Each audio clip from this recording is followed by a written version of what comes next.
Hi guys, it's Joanne again and Henry.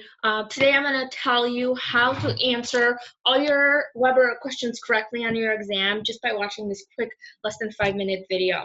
Okay, don't skip learning the basics because every point counts on that exam. Okay, all right, so before I get started and before I started my actual boards, I had a whole cheat sheet of things I wrote out. And one of the things I wrote out is my little friend, my little Weber friend, okay? So what I'm talking about is I drew a little face. This is my little face, my little happy guy.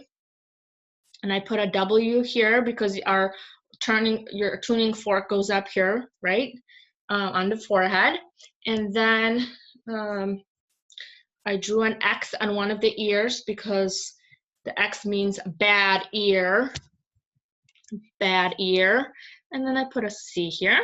And then the other side, I wrote an S for sensorineural and a check mark for a good ear.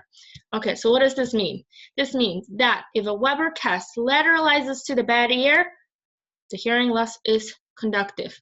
If the Weber test lateralizes to the good ear, that means the hearing loss is sensorineural. Another thing I actually always remember is that the no in normal stands for no lateralization.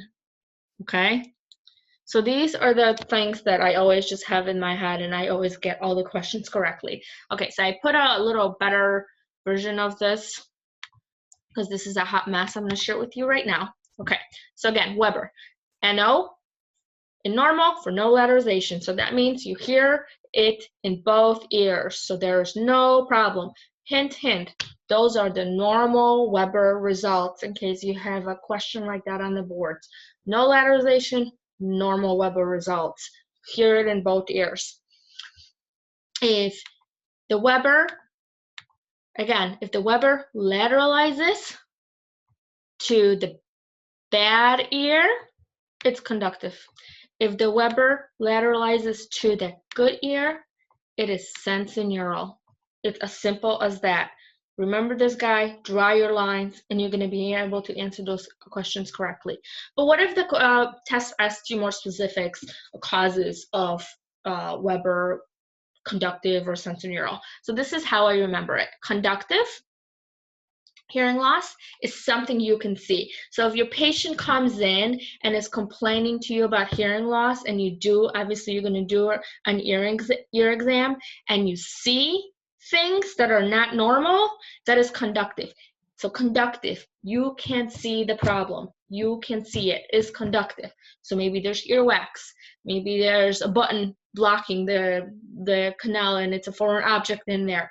Maybe there's a damage and you see the damage. Maybe there's some kind of bone issue. Maybe there's an infection, acute otitis media is blocking, and there's blockage because of that. Maybe we have that beautiful cauliflower in there. Again, you can see it. So those are all conductive hearing losses. Okay, so on the other side, the green side here, the sensorineural, you cannot see it. So when your patient comes in and complains to you about hearing loss, and you do an ear exam and you don't see the problem, it's probably sensorineural, such as advanced age, presbycusis, which I can never pronounce. It has to do with the acoustic cranial nerve.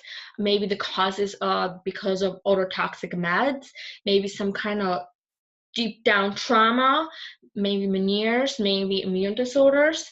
So if you cannot see the problem, it's sensorineural. Okay, so let's put this to work. Let's practice a couple questions so it just makes sense why this dude is here. So question number uno. Let me scroll down. Why do I always have technical difficulties? Clear. Okay.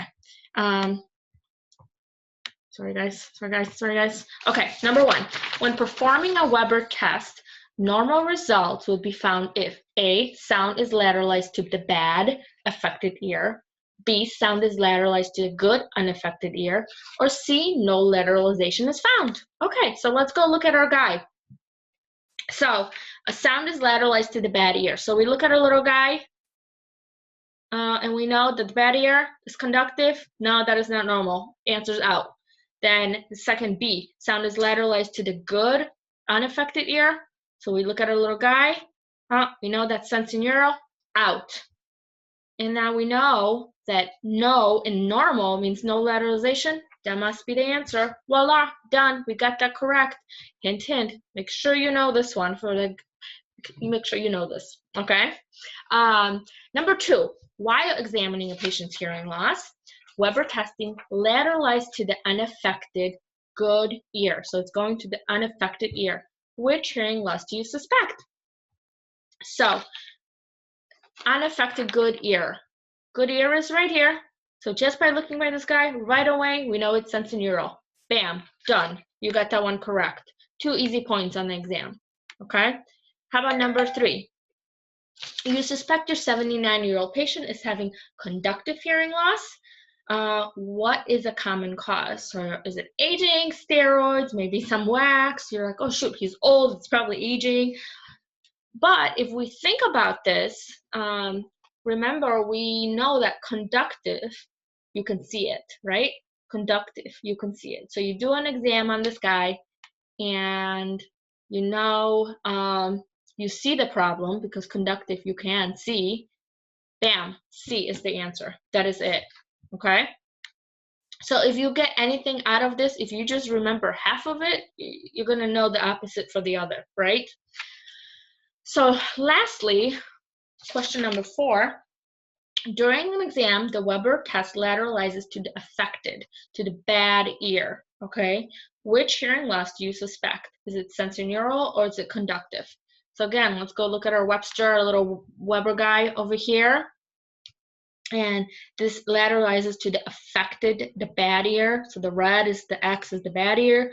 Bam, conductive. Voila. And you got that question correctly on the exam. It's that easy. It's really that easy. Get this guy down in your head. Remember WCX, WS, check mark. Visualize it, close your eyes. Normal, no lateralization. Conductive, you can see. Sensorineural, you cannot see. You get those facts, you will be able to answer those questions correctly on the exam. That's how I passed. Okay. Good luck. Questions, concerns, let me know. I will try to make more videos if you guys continue to make these helpful. Okay. Have a good day.